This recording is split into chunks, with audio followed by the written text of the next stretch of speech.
Abonnez-vous et cliquez aussi sur la petite cloche de notification pour ne rien rater de nos prochaines vidéos.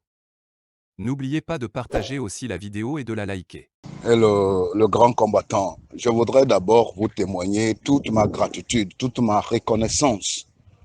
La lutte que nous sommes en train de mener, elle n'est pas à nous. Elle est pour les générations présentes et futures. C'est fort probable que nous qui sommes en train de lutter, nous n'aurons rien dans cette lutte.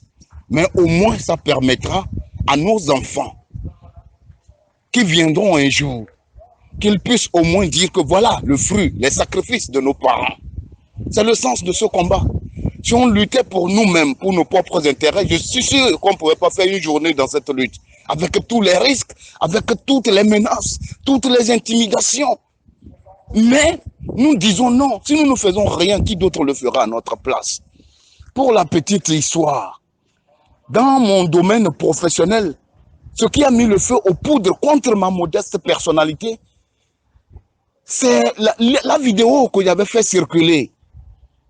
J'étais sur la moto avec les bidons derrière, où j'ai lancé le cri d'alarme qu'il y a problème d'eau potable à Kara. S'il vous plaît, tenez-vous bien. Les secondes qui ont suivi, c'est des appels de menaces par ici, par là. J'ai ces appels, j'ai toutes les conversations. C'est par respect que pour le moment, je garde ce genre de messages, de menaces. Petit frère, fais attention pour reprendre certains propos. Quelques minutes après, c'est mon chef service, en ce moment j'étais à la DRH, qui m'appelle que Nabouya, tu es où? J'ai dit non, je suis à Kara, j'ai un problème de santé. Puisque je ne fais rien au bureau, ça ne peut pas m'empêcher d'aller me soigner. Alors là, demain à 7 h, tu dois être au bureau. J'ai voulu me justifier en disant que non, je ne suis pas encore rétabli. Dis, pas question, tu dois être au bureau. Au bureau pour faire quoi? Je suis assis au bureau comme un prisonnier. Mais on exige que je sois au bureau. Moi, Nabouya, avec mon jeune âge, apte, dynamique. Vous me permettez les termes. Je sais ce que je sais faire en matière d'enseignement. C'est la carrière enseignante. C'est ça mon désir, mon rêve le plus ardent pour servir le Togo. Et c'est ce pourquoi je suis allé au concours. Avec ce profil, cette compétence qu'on a exigé. Je ne suis pas un débrouillard. Mais aujourd'hui, avec tout ce que j'ai subi, tenez-vous bien. Une bonne volonté a dit Nabouya, ce que tu fais, c'est pour tout le monde. Viens, je t'offre de l'eau à travers mon forage. C'est de l'eau, mais ici, avec mes amis, dans le quartier, nous avons contribué, nous avons cotisé pour payer tout ce qu'il fallait, tout le matériel nécessaire pour faire les canalisations sur au moins 300 mètres. Aujourd'hui, au moins 20 ménages ont de l'eau dans notre quartier, ce qui n'était pas possible. Il fallait faire au moins 500 à 1 km pour trouver de l'eau potable. Aujourd'hui, nous avons de l'eau à partir de ce cri d'alarme, grâce à une bonne volonté. Voilà un peu le sens de notre combat. Et c'est où? C'est à Kara. C'est où? C'est à Kara. Je suis le seul bassard dans le quartier. La grande majorité, c'est nos frères Kabyé. À côté, il y a les Kotokoli, à côté, il y a les Losso. Pour dire que cette lutte que nous menons, c'est en faveur de tous les Togolais. Ce n'est pas contre une ethnie. Les Kabyé souffrent. Les Kabyé souffrent, je dirais même quelque part plus, parce que ce n'est pas facile d'avoir son père, sa mère dans une maison funèbre, là où il y a à manger et ne pas en avoir. Ils souffrent plus que nous, parce que des fois, ils se demandent concrètement, ce pouvoir profite à qui?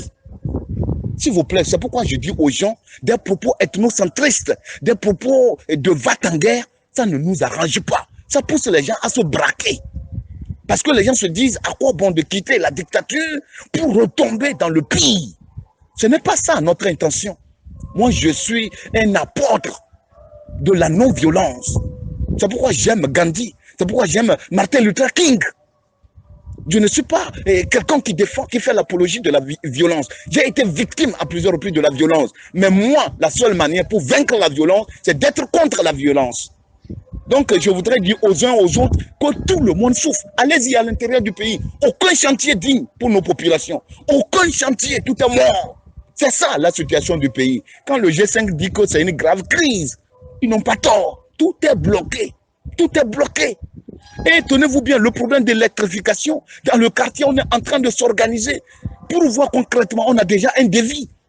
Pour avoir un ponceau, puisqu'il y a une rivière qui nous sépare, s'il vous plaît, à l'époque, Il faut faire plus d'1 kilomètre pour pouvoir retrouver la voie principale. Mais dans le quartier, on s'est battu. On a cotisé de l'argent pour payer du ciment et des fers pour faire un ponceau. Et c'est ce ponceau aujourd'hui qui nous permet de se déplacer facilement. Pour dire quelque part que les populations souffrent. Et c'est toujours à Kara. Je ne l'ai même pas encore fait chez moi à Bassa. Donc pour dire que la lutte que nous menons, c'est en faveur de tous les Togolais. Et le problème de l'électrification, c'est quoi? C'est les araignées. Et quand vous arrivez dans notre quartier, des deux côtés de la route, les fils électriques anarchiques sont en train de s'entremêler sur la route. C'est-à-dire d'un côté à un autre, tel que tout le monde a installé, ne serait-ce pour avoir de l'électricité, les fils électriques anarchiques sont en train de s'entremêler d'un côté à l'autre. Mes frères, si nous tenons des propos ethnocentristes, nos frères kabylés, déterminés, courageux, qui soutiennent cette lutte, vont se demander concrètement où nous allons. À quelle sauce nous serons mangés?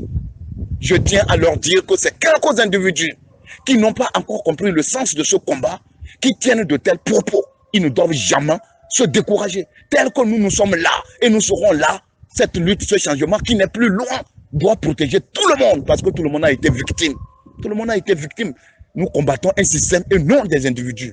Voir aujourd'hui, je tiens à nous dire, je sais concrètement dans son subconscient qu'il veut le changement.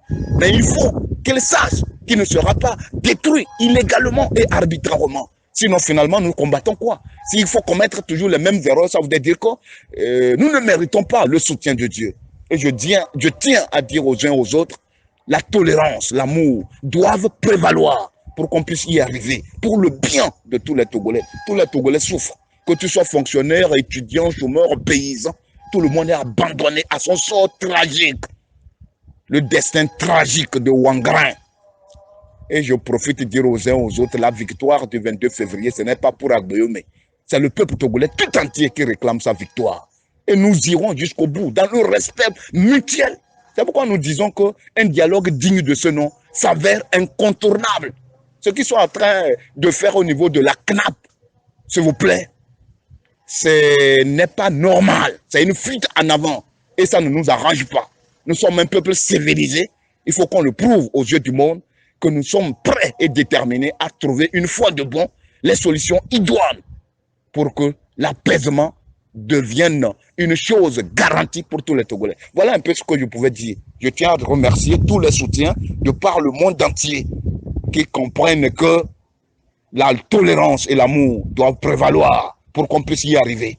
S'il vous plaît, la non-violence n'est pas synonyme de faiblesse, mais au contraire, c'est pour dire à l'adversaire, tu n'es pas mon ennemi. Mais au contraire, je voudrais prendre le pouvoir pour te montrer qu'il y a eu des manquements, il y a eu des insuffisances. On pouvait mieux faire.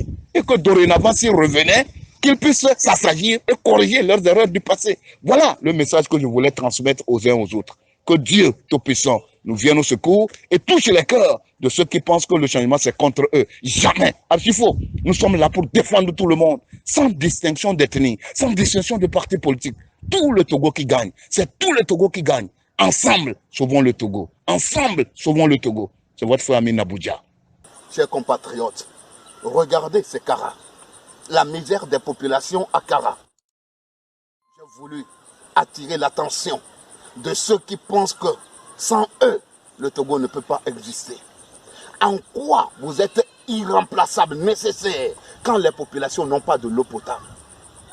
C'est le même cas pour l'électricité. En pleine ville, nous sommes dans le mois d'octobre. Plus on s'approche de la saison sèche et c'est la souffrance totale, la misère totale. Il faut faire la souffrance des déplacements des kilomètres pour trouver de l'eau potable. Au 3e millénaire, c'est un droit inaliénable de l'eau potable, l'électricité, en pleine ville à Kara. On nous fait croire que Kara est la 2e ville du Togo. Si tel est le cas, ça veut dire que nous avons échoué sur tous les plans. C'est misérable. Pourquoi nous voulons le pouvoir quand nous ne sommes pas capables de servir le peuple? Tout le monde sait que le Togo est une puissance économique. Le Togo est une richesse. Nous avons de la richesse au pays. Mais le fait que les gens ne sont pas conscients de la souffrance du peuple, voilà là où nous en sommes. Après 54 ans de gouvernance, voilà ce que nous subissons. Regardez, hein? De l'eau, c'est devenu comme de l'or. Malheureusement, notre sous-sol est rempli de l'eau partout. Mais en pleine ville, on ne trouve pas de l'eau. S'il vous plaît, l'Africain va vivre quand le bonheur? Le Togolais va connaître quand le bonheur? Quand tu n'as pas de l'eau, tu n'as pas l'électricité. C'est les soins primaires, les besoins primaires, inaliénables.